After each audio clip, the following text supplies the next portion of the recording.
మహాత్మా జ్యోతిరావు పూలే 199వ జయంతిని పురస్కరించుకొని రాష్ట్ర సచివాలయంలో పలువురు అధికారులు జ్యోతిరావు పూలే చిత్రపటానికి పుష్పాంజలి ఘటించి ఘనంగా నివాళులర్పించారు.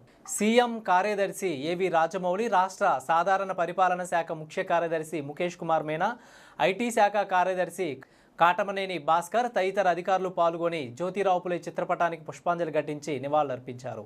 ఈ కార్యక్రమంలో రాష్ట్ర సాధారణ పరిపాలన శాఖ, ఇతర విభాగాల అధికారులు, సిబ్బంది పాల్గొన్నారు.